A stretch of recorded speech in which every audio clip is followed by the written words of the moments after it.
পিতার বয়স পুত্রের বয়সের দ্বিগুণ অপেক্ষা 6 বছর বেশি।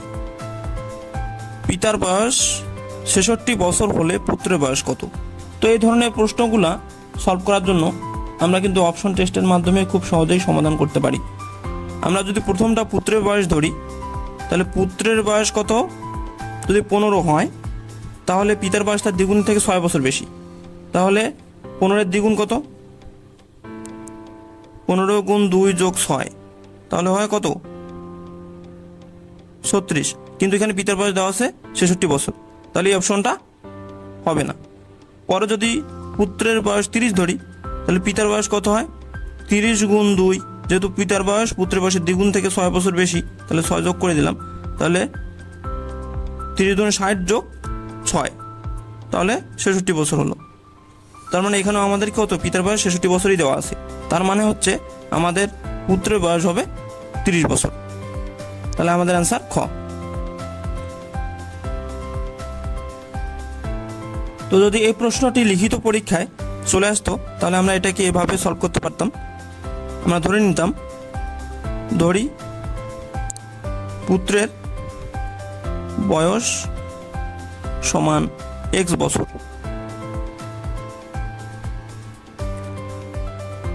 তাহলে প্রশ্ন মতে কি দাঁড়াতো? পিতার বয়স কত? 66 বছর, তাহলে 66 বছর সমান 66 বছর এবং পুত্রের বয়সের দ্বিগুণ থেকে 6 বছর বেশি। তাহলে আমাদের শর্ত হচ্ছে 66 সমান 2x প্লাস 6। তাহলে আমরা এখান থেকে যদি x এর মান বের করার চেষ্টা করি, তাহলে 2x সমান আমরা লিখতে পারি 66 মাইনাস 6, বা 2x সমান 60, তাহলে x সমান হবে 30। তাহলে এভাবে কিন্তু আমরা লিখিত পরীক্ষায় পুত্রের বয়স বের করতে পারি। আচ্ছা, আমরা আরো একটি প্রশ্ন লক্ষ্য করি। সমকোণী ত্রিভুজের সমকোণ সংলগ্ন বাহুদ্বয় যথাক্রমে 3 এবং 4 সেন্টিমিটার হলে অতিভুজের মান কত? তাহলে আমরা একটি সমকোণী ত্রিভুজ অঙ্কন করি।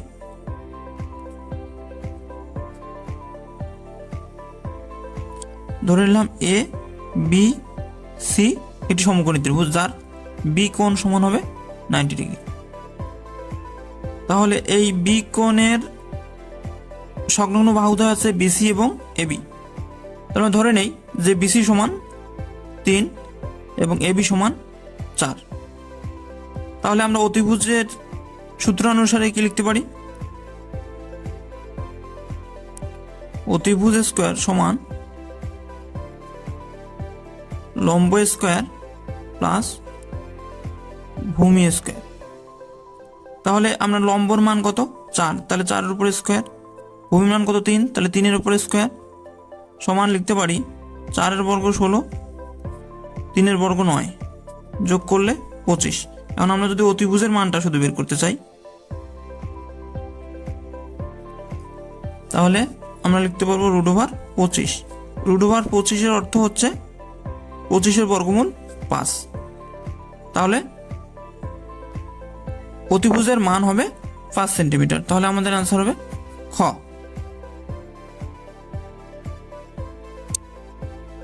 তো ভিডিওটি আপনারা শুরু থেকে শেষ পর্যন্ত দেখবেন।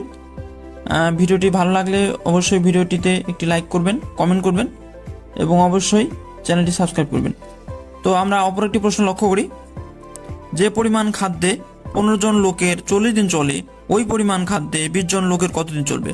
অর্থাৎ যে পরিমাণ খাদ্যে 15 জন লোকের 40 দিন যাবে, সেখানে যদি 15 জন না হয়ে আরও অতিরিক্ত 5 জন হয়ে যদি 20 জন হয়, তাহলে ওই খাদ্য কতদিন চলবে সেটা আমাদেরকে বের করতে হবে। তাহলে আমরা এটা শর্টকাট সূত্রের মাধ্যমে করতে পারি এবং বিস্তারিত নিয়মেও করতে পারি। তো শর্টকাট সূত্রটা আমরা একটু জেনে নিই।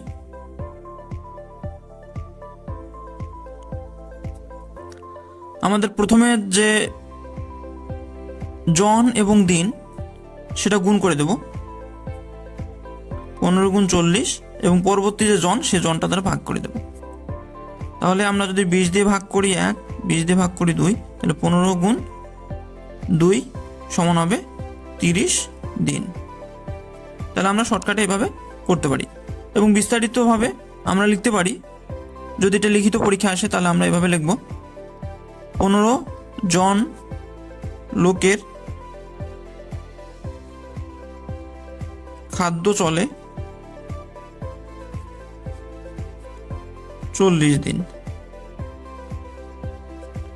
তাহলে একজন লোকের খাদ্য চলে, একজন লোকের খাদ্য তাহলে অনেক দিন চলবে, 15 গুণ 40 দিন। তাহলে 20 জন লোকের কি হবে, কম চলবে, তাহলে সেটা ভাগ হবে এবং 20 দিয়ে 2, তাহলে 15 গুণ 2 এ 30 দিন। তাহলে আমরা যদি এমসিকিউর জন্য আসে তাহলে আমরা এই শর্টকাট টেকনিকটা ইউজ করব, এবং যদি লিখিত পরীক্ষার জন্য আসে তাহলে আমরা এভাবে মূল নিয়মে অঙ্কটা করে ফেলব।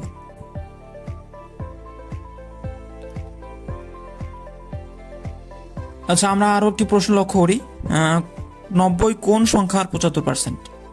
তো আমরা ধরে নেই যে এক্স এর 75% সমান 90।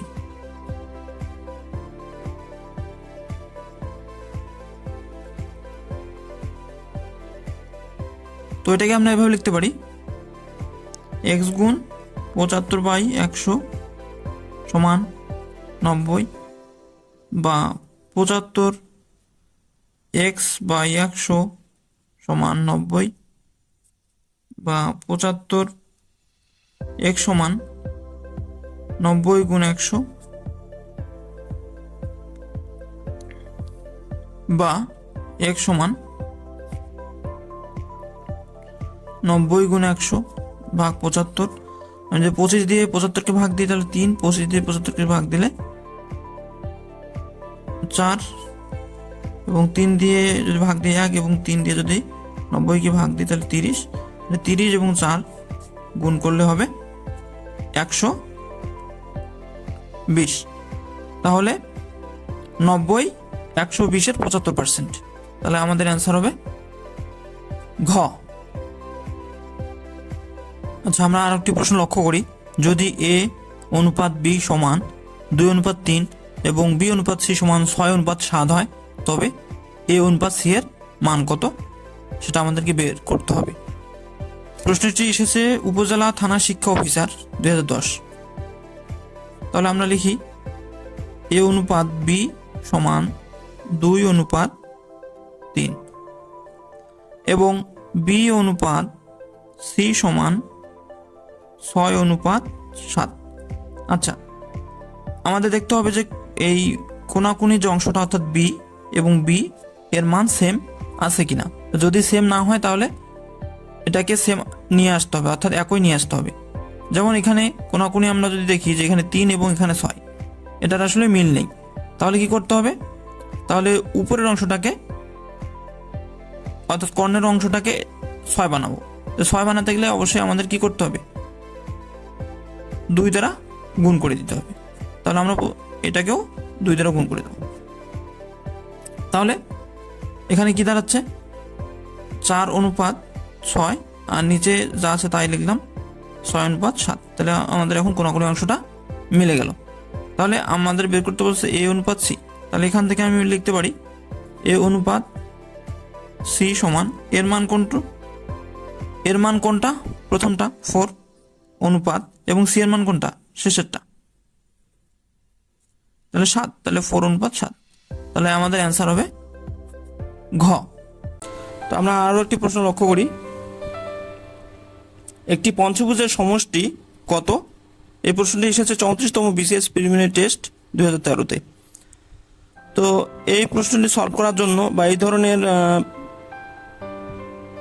পঞ্চভুজ, ষষ্ঠভুজ, সপ্তভুজ, অষ্টভুজ যাই থাকুক না কেন, আমরা একটা শর্টকাট সূত্রের মাধ্যমে খুব সহজেই সমাধান করতে পারি।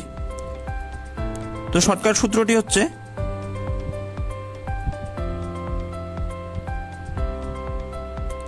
n-2 গুণ 180 ডিগ্রি, অর্থাৎ n-2 গুণ 180 ডিগ্রি।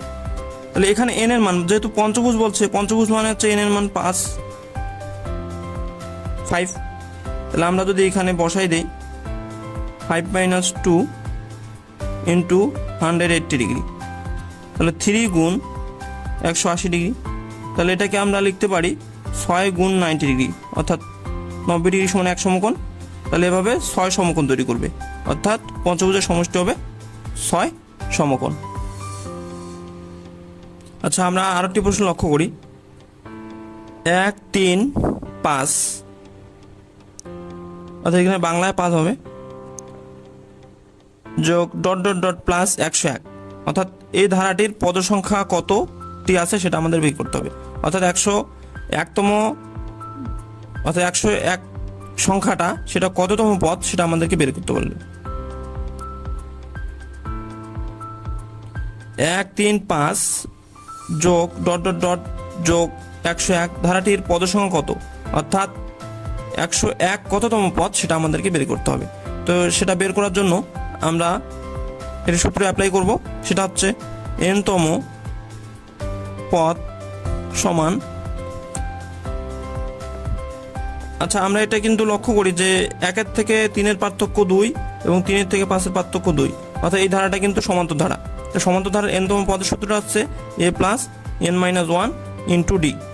এখানে এ বলতে প্রথম পদ, এ বলতে 1 এবং ডি বলতে পার্থক্য, অর্থাৎ প্রত্যেকটার পার্থক্য 2, সেজন্য ডি এর মান 2, এবং n-তম পদ সমান 101। তাহলে আমরা এখানে বসাই দিই 101 সমান এর মান হচ্ছে 1 যোগ n এর মান বের করতে হবে, এটা বাংলায় লিখে নিই n-1, ডি এর মান হচ্ছে 2। এটাকে ক্যালকুলেশন করি 101 1 গুণ 2n - 2, এখান থেকে লিখতে পারি 101 যোগ 2 - 1 সমান হচ্ছে 2n, অর্থাৎ সংখ্যাগুলোকে এইদিকে নিয়ে আসলাম। এবার এটাকে 2n সামনে লিখি, তাহলে যোগফল এবং বিয়োগফল, অর্থাৎ এখান এটা 101 আর 2 যোগ করলে 103, 103 থেকে 1 বাদ দিলে 102, তাহলে n সমান কত হবে 102/2 সমান কত হবে 51। তাহলে 101 সংখ্যাটি 51তম পদ, তাহলে আমাদের অ্যান্সার হবে ঘ। আচ্ছা, আমরা আরো একটি প্রশ্ন লক্ষ্য করি। 9, 36, 81, 144 এর পরবর্তী সংখ্যা কত সেটা আমাদেরকে বের করতে হবে। তো আমরা যদি একটু লক্ষ্য করি, প্রথম সংখ্যাটা 9, পরেরটা 36, তারপরটা 81 এবং তারপরেরটা 144। তাহলে আমরা যদি লক্ষ্য করি, 3 এর বর্গ হচ্ছে 9, 6 এর বর্গ হচ্ছে 36, 9 এর বর্গ হচ্ছে 81 এবং 12 এর বর্গ হচ্ছে 144। তো আমরা যদি একটু খেয়াল করি, যেখানে সংখ্যাগুলো পর্যায়ক্রমে 3, 6, 9 এবং 12 এর বর্গ, তাহলে এদের মধ্যে পার্থক্য কত হচ্ছে একটু লক্ষ্য করি। পার্থক্য হচ্ছে 3, 6 থেকে 9 এর মধ্যে পার্থক্য 3, 9 থেকে 12 এর মধ্যে পার্থক্য 3। তাহলে অবশ্যই পরবর্তী যে সংখ্যাটা হবে সেটাও পার্থক্য 3 হবে। তাহলে 9 এর সাথে, তাহলে 12 সাথে 3 যোগ করলে হবে 15, তাহলে 15 স্কোয়ার হবে 225। তাহলে পরবর্তী সংখ্যাটা হবে 225, তাহলে অ্যান্সার হবে খ। তো ভিডিওটি ভালো লাগলে অবশ্যই ভিডিওটিতে একটি লাইক করবেন, কমেন্ট করবেন, ভিডিওটি শেয়ার করবেন এবং চ্যানেলটি সাবস্ক্রাইব করবেন এবং আমাদের সার্বক্ষণিক আমাদের চ্যানেলের সাথে থাকবেন। ধন্যবাদ সবাইকে।